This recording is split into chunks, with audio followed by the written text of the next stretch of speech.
किस प्रकार से लैंड जिहाद के मुद्दे को लेकर बड़ा षड्यंत्र चलाया जा रहा था, उसी का एक हिस्सा ये कैराना है। और हिंदू बहनों के साथ किस प्रकार से लगातार मान मर्दन घटनाएं हुई और उसके बाद उन्हें न्याय नहीं मिल सका।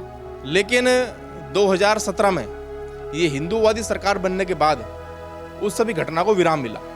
वो चाहे मुलायम सिंह की सरकार रही हो और फिर बाद में अखिलेश यादव सीएम रही हो, उन सरकारों में रहते उन गुंडों को, उन फिरौती मांगने वाले हत्यारों को, उन सभी को संरक्षण देने का कार्य सरकार के द्वारा और उस परिवार के द्वारा कैराना के अंदर लगातार दिया गया। बड़े स्तर पर कैराना के अंदर छेड़छाड़ घटनाएं लगातार चलती रही। सबसे पहला तो परिवर्तन ये हुआ कि पिछली सरकारों में लूट कहाँ होने वाली है खुद पुलिस बताती थी। यदि किसी माई के लाल ने एक चिट्ठी गिर के दिखा दी रंगदारी की तो 24 घंटे के अंदर घुटने में गोली मार के जेल भेज दिया। भारतीय जनता पार्टी और समाजवादी पार्टी, इन दोनों की राजनीति और उसकी विचारधारा में अंतर है। हिंदुस्तान ही नहीं पूरे विश्व के अंदर मुसलमान का एक टारगेट है, वो है किस प्रकार से पूरी दुनिया के अंदर इस्लाम का परचम लहराना।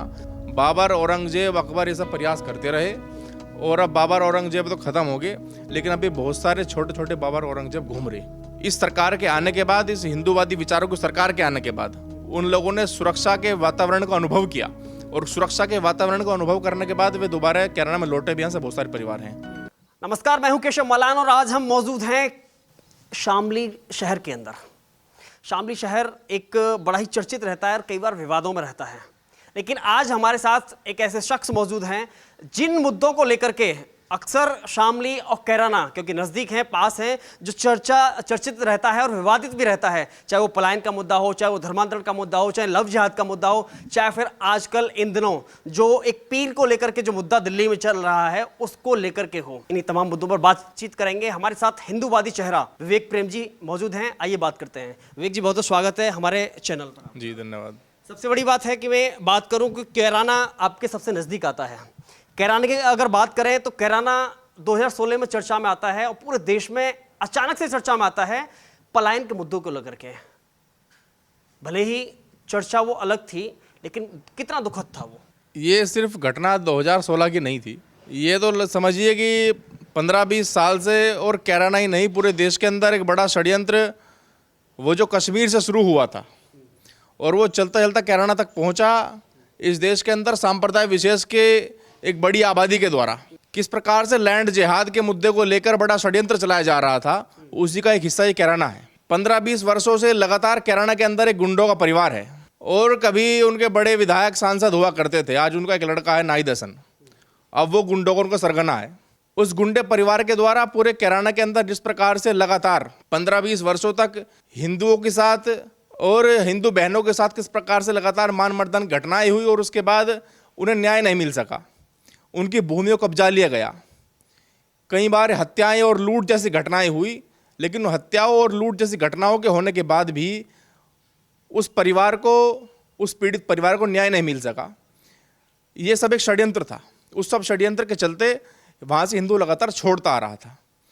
लेकिन 2017 में ये हिंदूवादी सरकार बनने के बाद उस सभी घटना को विराम मिला। सबसे पहले तो उस गुंडा जो परिवार है, उस परिवार का इलाज हुआ। लगातार उनकी गुंडाई, पुलिस के साथ बदतमीजियाँ और किस प्रकार से वहाँ पे भूमियों को कब्जा कराया लगातार जा रहा था, वो सब घटनाएं इस सरकार के बनने के बाद कम हुई। लेकिन सबसे बड़ी बात है जो कैराना में आप कह रहे हैं कि लगातार जो पलायन का चल रहा था, लेकिन 2016 में मैंने सुना था कि वहाँ पे दिन दहाड़े व्यापारियों की हत्या, रंगदारी, लूट, चोरी, डकैती और उसके बाद में गुंडाओं का संरक्षण। हाँ, पिछली सरकारों में, वो चाहे मुलायम सिंह की सरकार रही हो और फिर बाद में अखिलेश यादव सीएम रही हो, उन सरकारों में रहते उन गुंडों को, उन फिरौती मांगने वाले हत्यारों को, उन सभी को संरक्षण देने का कार्य सरकार के द्वारा और उस परिवार के द्वारा कैराना के अंदर लगातार दिया गया, जिसके कारण ये घटनाएं बढ़ रही थी। लेकिन उससे बड़ी बात है कि जब पीड़ित हिंदू जब थाने चौकी का सहारा लेता था तो क्या मतलब वहाँ न्याय नहीं मिलता था या उनकी सुनवाई नहीं होती थी? कुछ नहीं, पीड़ित परिवार थाने पहुँचता था तो खुद पुलिस के अधिकारी थाने में आरोपी को बुलाकर उनके ऊपर फैसले का दबाव बनाते थे। आरोपी को दिखता था कुछ नहीं हो पाएगा, तो आखिर में बस यही होता था कि वो अपना घर परिवार छोड़ के वहाँ से जाता था। कल भी हम बात कर रहे थे, काफ़ी सारे हिंदू परिवारों से हमने बातचीत की, तो उनमें अधिकांश महिलाओं का ये कहना था कि लड़कियां जिनको कोचिंग जाने का समय था या पढ़ाई या शिक्षा ग्रहण करने की जो उनकी उम्र थी, लेकिन सपा सरकार होने के कारण और माहौल वहाँ का खराब होने के कारण, गुंडागर्दी होने के कारण वह लड़कियाँ ना तो अपने घर से निकल पाईं, ना भेजी गईं और आज तक वो अशिक्षित रहीं। हाँ, बड़े स्तर पर कैराना के अंदर छेड़छाड़ घटनाएं लगातार चलती रही, जिस कारण से या तो लड़की वे पढ़ी नहीं, और पढ़ी तो फिर कैराना छोड़ना पड़ा। वे कहीं या तो शामली आई या फिर उत्तर प्रदेश ही छोड़ के वे कहीं बाहर दिल्ली या फिर उत्तराखंड में पढ़ाई करी अपनी उन्होंने। लेकिन उससे भी है कि जैसे जब घटना हुई, पलायन बढ़ा, उस समय जो तत्कालीन सांसद थे, हुकुम सिंह सांसद थे, उन्होंने इस बात को बढ़ाया और उसके बाद में 2017 के बाद में जैसे योगी सरकार आती है, कितना परिवर्तन देखते हैं आप? बहुत परिवर्तन हुआ। सबसे पहला तो परिवर्तन ये हुआ कि पिछली सरकारों में लूट कहाँ होने वाली है खुद पुलिस बताती थी कि अब भैया समझ जाओ वहाँ लूट होने वाली है। एक ना, अभी ये सरकार है, लूट तो बहुत बड़ी बात है, कोई एक चिट्ठी करके दिखाओ। यदि किसी माई के लाल ने एक चिट्ठी करके दिखा दी रंगदारी की, तो 24 घंटे के अंदर घुटने में गोली मार के जेल भेज दिया। ये अंतर अब है, ये अंतर है। लेकिन वो भी इस समय था कि जब वो पुलिस थी, यूपी पुलिस, अगर आजम खान की भैंस को पकड़ के लाती थी तो वाह वाह होती थी, अखिलेश वाह वाह करते थे। और अभी अगर आतंकवादी लखनऊ में पकड़े जाते हैं, वही पुलिस, यूपी की पुलिस और एटीएस पकड़ती है, अखिलेश यादव सबसे पहले कहते हैं कि हमें पुलिस पर एटीएस पर भरोसा नहीं है, यूपी की पर। देखिए, भारतीय जनता पार्टी और समाजवादी पार्टी, इन दोनों की राजनीति और उसकी विचारधारा में अंतर है। वे लोग तुष्टिकरण की और स्वार्थ की राजनीति करते हैं, लेकिन भारतीय जनता पार्टी की प्राथमिकताओं में राष्ट्रवाद और किस तरह से इस देश के अंदर और समाज के अंदर एक सौहार्द का वातावरण खड़ा हो, ये उसकी प्राथमिकता में है। एक और है कि जैसे अभी हमने चर्चा कर रहे थे, चाहे वो गोरक्षा का विषय है, चाहे लव जिहाद का विषय हो, चाहे वो धर्मांतरण का विषय हो, चाहे फिर वो पलायन, हिंदुओं के पलायन की घटना हो, तो अभी हम कल भी अगर हम कैराना में हिंदू परिवारों से जब बात की तो वहाँ एक ऐसा भी मामला आया कि प्रलोभन दे करके या फिर एक बहला फुसला करके धर्मांतरण करने का प्रयास कराया गया था। ऐसा भी कोई घटना आई है यहाँ पे आसपास? ये प्रयास तो लगातार चल ही रहा है। ये समझ लीजिए कि पूरे हिंदुस्तान ही नहीं, पूरे विश्व के अंदर मुसलमान का एक टारगेट है, वो है किस प्रकार से पूरी दुनिया के अंदर इस्लाम का परचम लहराना और किस प्रकार से पूरी दुनिया की आबादी इस्लाम को कबूल कर ले।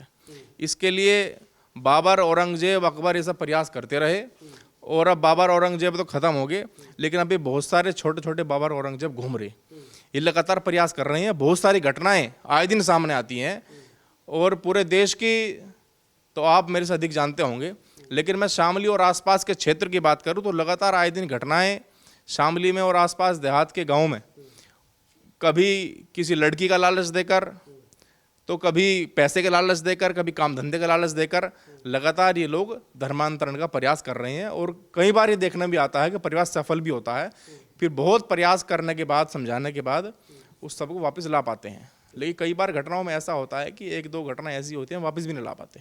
आपको लगता है कि योगी सरकार में सब कुछ माहौल आप ठीक मानते हैं, प्रशासनिक पुलिस प्रशासन व्यवस्था ठीक मानते हैं, उसके बावजूद ऐसा माहौल क्यों नहीं तैयार हो पाया? या हम कैसा प्रयास करेंगे कि जो हिंदू परिवार जो छोड़ के गए थे वो वापस आ सकें? देखिए, कुछ लोग क्या है कि जो अपने घर परिवार बेच के चले गए और मकान बेचने के बाद कहीं दूसरी जगह अपना मकान बना लिया, वहाँ व्यापार धंधे शुरू कर लिए, तो वो तो वापस नहीं आएगा क्योंकि वहाँ उसका काम स्थापित हो चुके हैं। लेकिन जिन लोगों के अभी यहाँ पे दुकान मकान बचे हुए हैं, लगातार प्रयास जारी है कि वापस यहाँ के रहें। और बहुत सारे परिवार जो पिछली सरकारों में मुसलमानों के द्वारा प्रताड़ित थे, इस सरकार के आने के बाद, इस हिंदूवादी विचारों की सरकार के आने के बाद उन लोगों ने सुरक्षा के वातावरण का अनुभव किया और सुरक्षा के वातावरण का अनुभव करने के बाद वे दोबारा कैराना में लौटे भी। यहाँ से बहुत सारे परिवार हैं। लेकिन फिर से कौन महसूस कराएगा, जिम्मेदारी कौन लेगा? अगर कल को उनके साथ फिर से कोई घटना घटित होती है तो उसका जवाब क्या होगा? देखिए, हम पहली और पूर्व घोषणा विश्वास नहीं रखते। पहले जब जब इस कौम के द्वारा अतिक्रमण हुआ, वो शिवाजी महाराज, महाराणा प्रताप और बप्पा रावल इसी समाज का हिस्सा थे और आज वे नहीं हैं। लेकिन उनकी प्रेरणाओं से और बचपन में जो बड़ों के द्वारा हमें जो छत्रपति शिवाजी महाराज, महाराणा प्रताप, बप्पा रावल, इन सबकी कहानियाँ सुनाई गई हैं, उन सभी को आदर्श मानकर लगातार मैं और मेरे ऐसे लाखों करोड़ों युवा देश के अंदर काम कर रहे हैं। अगर ज़रूरत पड़ेगी तो हर तरह से और हर प्रकार का जवाब देने के लिए इस देश का युवा तैयार है।